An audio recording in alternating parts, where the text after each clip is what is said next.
This story is 100% true.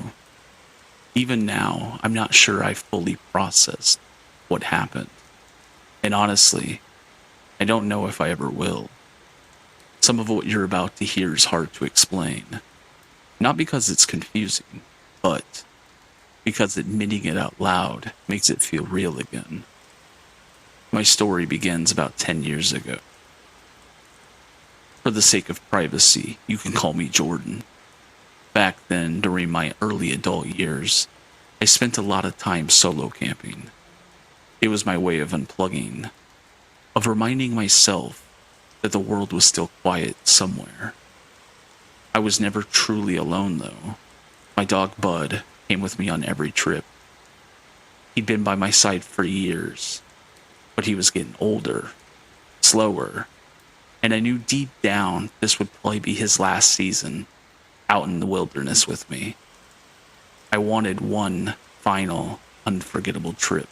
We arrived at our campsite around 2 in the afternoon on Friday. The moment I stepped out of the truck, the silence hit me. At the same time, I see the untouched slice of heaven laid out in front of me. It was like we had stumbled onto a place the rest of the world had forgotten. Everything felt normal at first. We unpacked, set up camp, and settled in. About an hour passed without incident. Bud stayed close, watching the tree line like he always did. Eventually, I grabbed my hatchet and headed into the brush to look for some firewood. Now, I want to be clear here. I only ever take dead trees, fallen, rotting ones. I respect nature. I wouldn't do anything to disturb a place like that. At least, not intentionally. The rest of the afternoon passed without incident. As dusk settled in, Bud and I cooked our first night's dinner. 2 steaks and some potatoes. It felt like a small celebration, and maybe it was. After all, it was the end of a journey together. After we ate, I walked down to the nearby creek to clean up. The air had shifted by then. Cold mountain wind crept in low and steady, carrying that sharp, metallic smell water gets after sunset. I should have probably mentioned that I'm intentionally being vague about where this took place. I won't be sharing the location, for obvious reasons. By around 9, we were in the tent.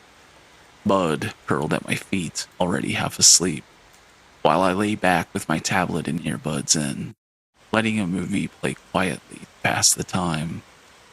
Somewhere in the middle of it, I felt it. That subtle pressure in your chest.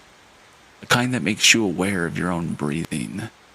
The unmistakable sense that you're not alone. I slipped one earbud out and listened. At first, nothing stood out.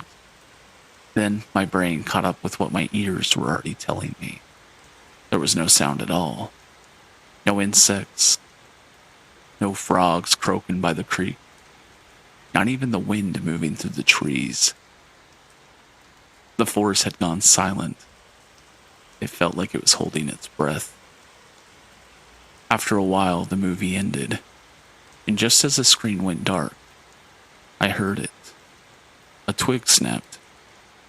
It came from my right, maybe 100 feet away, far enough to be hidden, close enough to feel deliberate. I've spent enough time in the woods to know that snapping branches don't always mean danger. Animals move around constantly, but in that moment, with the silence pressing in on all sides, something deep in my gut twisted. Whatever made that sound didn't feel accidental. My breathing sped up before I could stop it. My thoughts spiraled. What was it? Who was it? Should I make a noise, or should I stay still? I forced myself to take a slow breath, and then another, trying to steady my nerves as I strained to listen for anything else. A few moments later, Bud's ears snapped upright. He froze, staring forward at the same side of the campsite. Then I heard it again, another twig snapping, closer this time. My hand moved on instinct. I reached for my knife, my fingers tight around the handle, unsure whether I should make my presence known. Part of me wanted to shout, to let whoever was out there know I wasn't an easy target. But another part of me worried that announcing myself might provoke a reaction that I probably wasn't ready for. So I stayed silent. 10 minutes passed, which, I won't lie, felt way longer than that. I lay there barely breathing, waiting for the next sound. When nothing else came, doubt crept in. Maybe I was just on edge. Maybe the silence had gotten into my head. Eventually, I convinced myself I was overreacting. I put on another movie. For the next hour, nothing happened. But the forest never came back to life. The insects stayed silent. The wind didn't rustle. Just the same suffocating stillness. When the movie ended, my nerves were calm enough that I decided to shut everything down and settled in for the night. Finally, starting to relax. Hours passed, maybe minutes. I don't know. Bud woke me up. He was growling, low and steady. Not barking, not whining. A sound I'd only heard a handful of times before. I whispered, "What is it, boy?" Then I listened. Snap. Then another. And a third. My stomach dropped. The sounds weren't random. They were spaced out, deliberate. My mind did the math before I could stop it. There might be 3 people moving around my tent. I didn't move, and I barely took breaths. Over the pounding of my own heart, I heard it, the unmistakable crunch of earth beneath someone's foot. Slow, careful, but close. I reached into my bag and wrapped my hand around the pistol I kept inside, pulling it free. I forced myself to speak, projecting as much authority as I could manage. "Who's out there?" The words hung in the air. No response. The silence that followed felt worse than any answer. My breathing quickened, despite my best effort to control it. I stayed awake for what felt like hours, listening for any sign of movement, but nothing else came. Eventually, exhaustion pulled me under. The next thing I can remember is Bud licking my face, whining softly, morning light filtering through the tent, and he clearly needed to go outside. For a brief moment, I almost convinced myself that the events of the night before had been nothing more than just my imagination. Almost. I checked my phone. It was just after 8 in the morning. I unzipped the tent, and Bud bolted out, eager to relieve himself.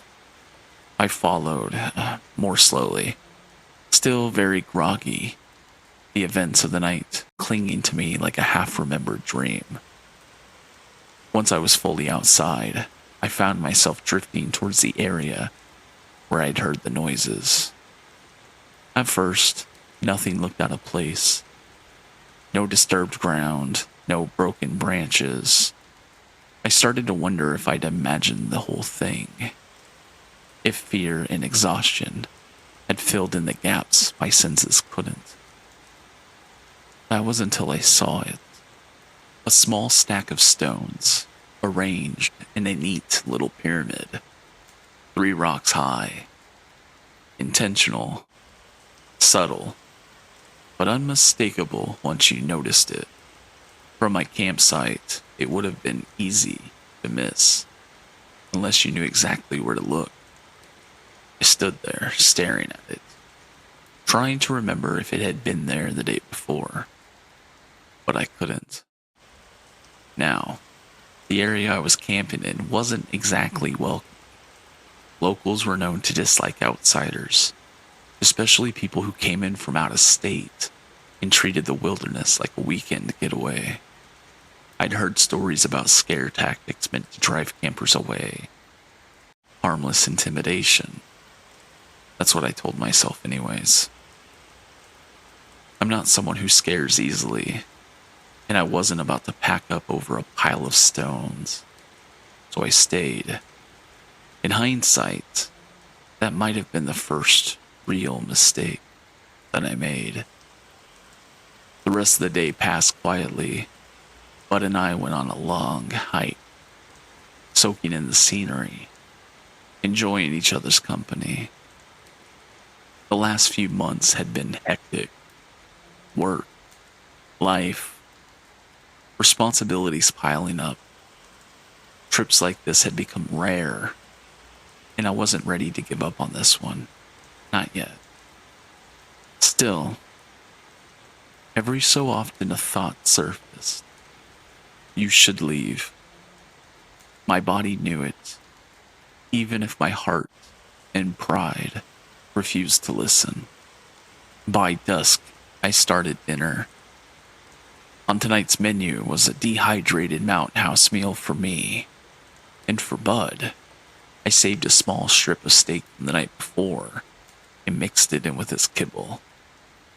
We watched the sun sink behind the trees before playing as I tossed his favorite ball until the air grew too cold to stay outside. Eventually, we retreated into the tent for night 2, Bud gnawing contently on a bone while I put on another movie. Slowly, the tension from the night before began to fade, pushed aside by routine and exhaustion. By the time I turned everything off and settled into sleep, I'd almost forgotten why I'd been afraid in the first place. Well, almost. It was around midnight when the thunder started rolling through the mountains. Low, distant rumbles that vibrated the ground. Rain hadn't started yet, but the wind was up, whipping through the trees, in hard, uneven gusts that made the forest feel restless. That's when I noticed it. A single step. Not a snap this time, but the slow, deliberate crunch of earth. My ears perked up instantly. My heart followed. This time my gun was already in my hand. I didn't want to need it, but holding it gave me the illusion of control. And at that moment, I needed that more than anything. The wind howled outside the tent, setting an eerie backdrop, and between the gusts, I heard a whisper. At first, I couldn't tell what it said. Then my brain caught up. It was my name. My breathing hitched. How did anyone know I was out here? Let alone know my name. The voice sounded wrong, not just unfamiliar, but incorrect. Like it didn't belong to anything that should have lungs or a throat. Bud started growling, deep and angry. Then, from the direction of the voice, I heard another growl answer him. Low, guttural, and off in a way I can't properly explain. It wasn't a response, it was imitation. When the growling stopped, footsteps began to move again. Slow, intentional, loud enough that I knew it wanted me to hear it. That realization unsettled me more than the sounds themselves. Whatever was out there wasn't hiding. Then it said my name again. This time there was no mistaking it. Bud's growl broke into something worse for us. an aggressive but panicked whimper. I reached out, placing my hand on his back, trying to steady him, even though my own hands were shaking.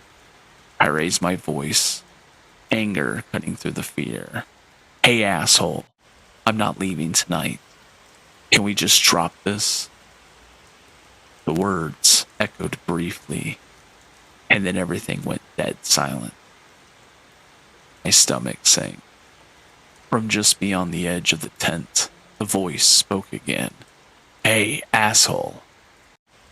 It was the same distorted tone that had called my name, but now it was trying to sound like me. It was close, but it was wrong.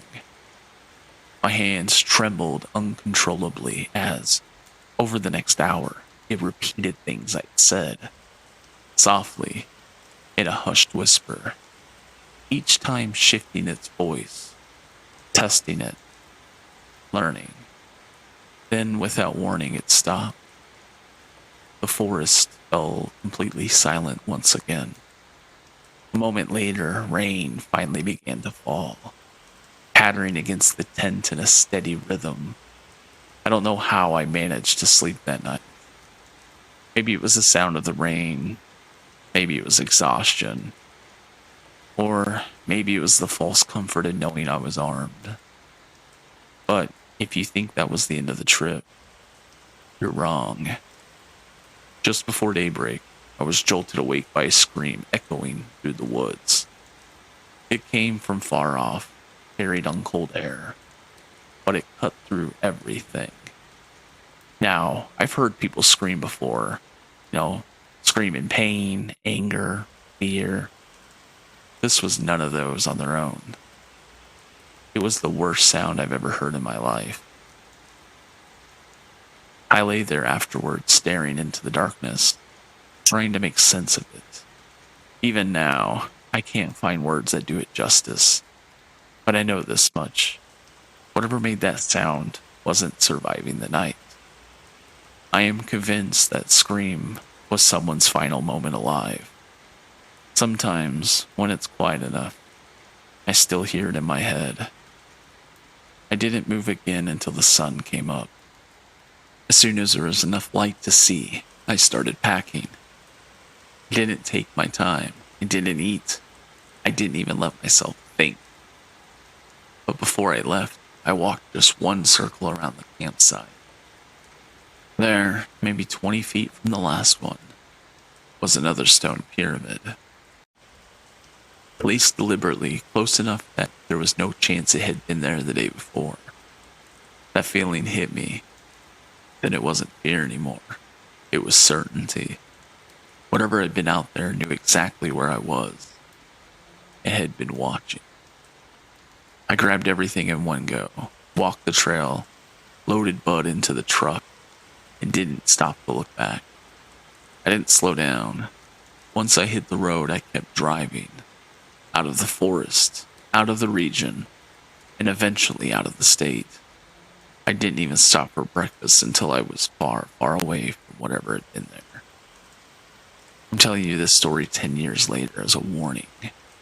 Sometimes, when you're out in the woods, something or someone is there with you. And they don't always have good intentions. I should have left after the first night, but my pride got in the way, and it nearly cost me everything. That weekend was the last time I ever went camping alone. Even now, whenever I start planning a solo trip, my mind drifts back to those nights in the woods. I always hesitate, and eventually, I cancel. That was the trip where I lost my love for camping. The moment it stopped feeling peaceful and started feeling reckless. No view, no escape, no sense of freedom is worth dying over. Bud passed away 4 years ago. Losing him hurt more than I can put into words. But I was lucky. I had him for a long time, and we shared more memories than most people get with anyone. He wasn't just a dog, he was my best friend, my warning system, my constant in places where I probably shouldn't have been. I still think about how he stood his ground out there, even when something was clearly wrong. I don't know what I encountered that night, and honestly, I don't think I want to. Some questions are better left unanswered, especially when the answers might follow you home. Will I ever camp again? Maybe. Never say never. But I know this much. I'll never look at the woods the same way. What once felt like solitude now feels like something else entirely. And as for getting another companion, I think it's too early for that. I have a family now, a good job, a different life. Maybe one day, when my baby is old enough, I'll buy her a puppy and let her experience the kind of bond Bud gave me. I just hope, wherever she grows up exploring, the woods stay quiet. If there's one thing I want you to take away from this, it's this. Listen to your instincts. If something feels wrong, don't rationalize it away. Don't try to be brave. Just leave. Because the alternative might be becoming nothing more than a scream someone else hears in the dark.